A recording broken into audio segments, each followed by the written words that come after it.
So, Mosca was basically a political scientist who further developed the theory of political elites as well as the concept regarding the circulation of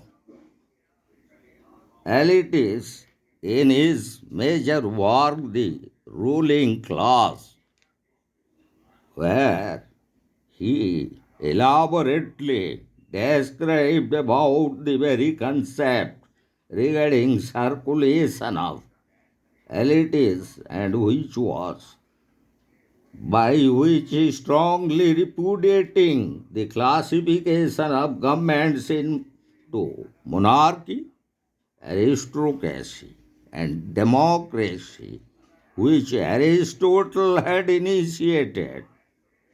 He asserted that there was only one kind of government, and that is namely oligarchy.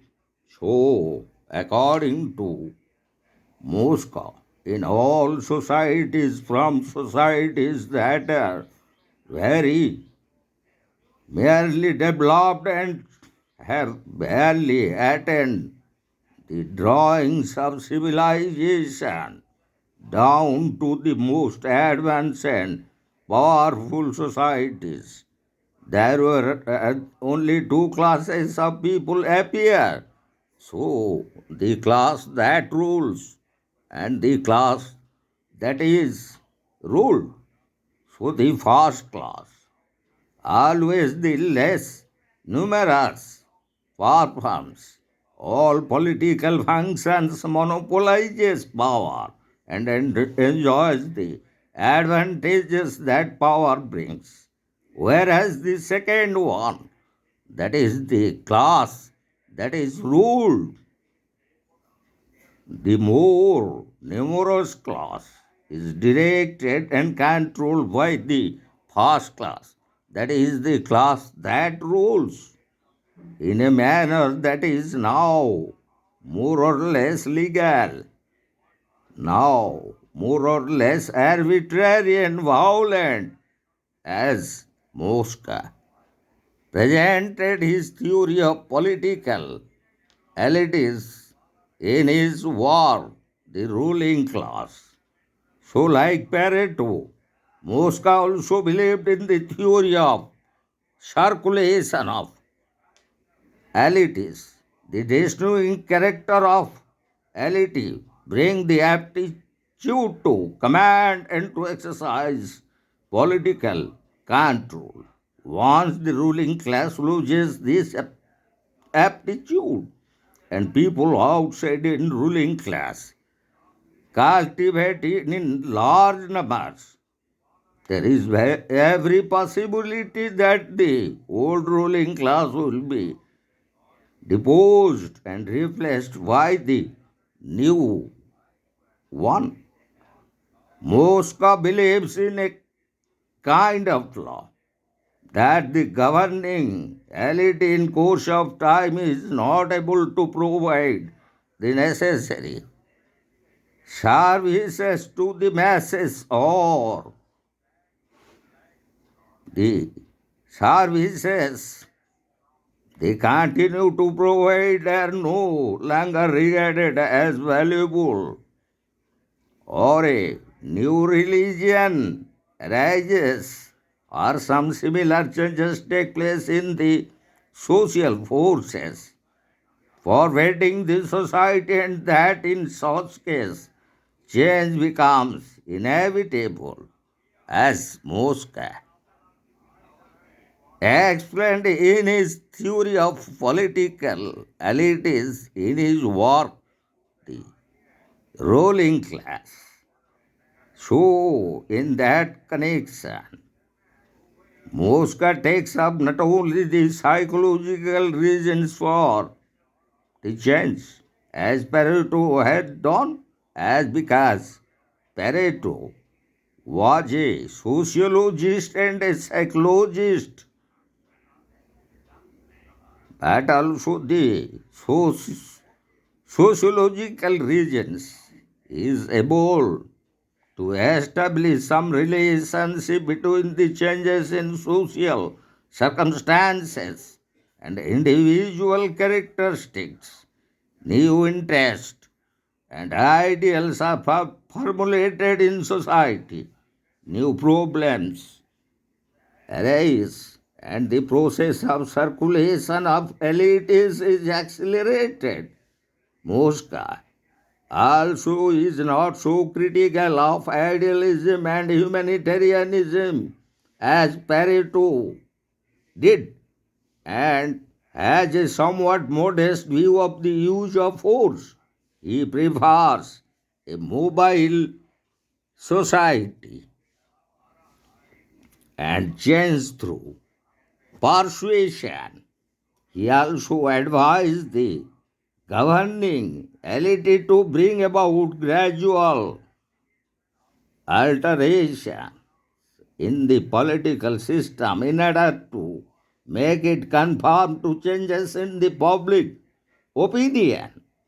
So in his work, The Ruling Class, Mosca explains the rule of the minority over the majority by the fact that it is organized, whereas the individual in the majority stands alone before it, and also by the fact that the minority is usually composed of superior individuals, while Pareto had mentioned the fact of political class being composed of distinct social groups.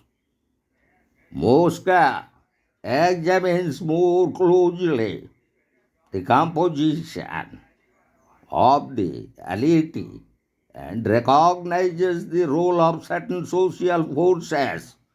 The expression he uses for Pareto's non-governing elites in balancing and limiting the influence of other social forces.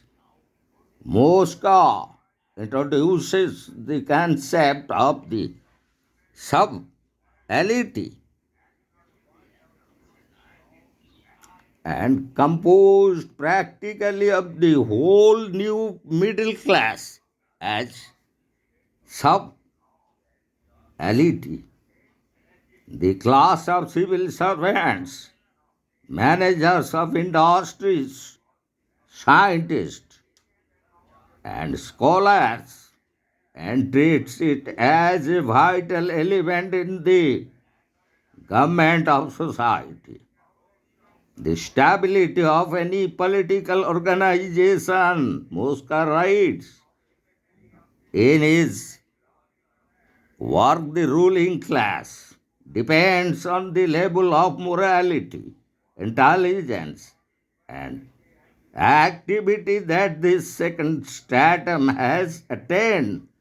So, Mosca attaches a great deal of importance to what he calls the political formula. Mosca's political formula is equivalent to Pareto's derivations. In every society, believes the governing elite tries to find a moral and legal basis for its being in the citadels of power and represents it as the logical and necessary consequence of doctrines and beliefs that are generally recognized and accepted. The political formula may not and generally does not embody absolute truth. It may as well be merely a myth which is accepted by the people. Mosca is not prepared to accept that it is nothing but plain and simple fraud, cleverly contrived by the ruling class in order to dupe the masses into subjections. The fact that the policies of the ruling class, even though formulated in its own interest, are covered in a moral and legal gap, satisfies, according to Mosca, a definite social need and gratifies a deeply felt human requirement that man should be governed on the basis of some moral principles and not by mere physical force. It also serves as a factor in the unification of political institutions, peoples, and civilizations. Moscow would therefore regard it as an instrument of moral cohesion. So, the very development and advancement of the theories of political elites as developed by Wilfredo Pareto in his monumental work The Mind and Society was further carried out by Mosca in his major work The Ruling Class. He accepted Pareto's theories of circulation of elites, that he divided the ruling class and the very class in society as class that rules and the class that is ruled. And he considered under his theory of circulation of elites the society as mobile society, and a change is always through persuasion. And also he invented a subgroup inside the structure of elites, the new middle class, and the new middle class he named as sub elite is consisting of the civil servants, managers of industries, scientists, and scholars. So, also he made an important development regarding political formula and how political formula is equivalent to Pareto's derivations or the myth by which the political elites they dupe the masses and convince the masses and rule over them. So we have discussed about Mosca's contribution to the theory of political elites in his major work, The Ruling Class. So, at last, Mosca felt about definite social need and gratifies a deeply felt human requirements that man should be governed on the basis of some moral principles and not by mere physical force. And it would serve, according to Mosca, the unification of political institutions, peoples, and civilizations. And according to Mosca, in his own words, it would be an instrument of moral cohesion. So, we have analyzed the concept of political elites as presented by Mosca in his major work, the ruling class. And in our next upcoming lecture, we would like to discuss another most important exponent of the theory of elitism is Roberto Michels, who is better known as the founder and inventor of the very principle of iron law of oligarchy.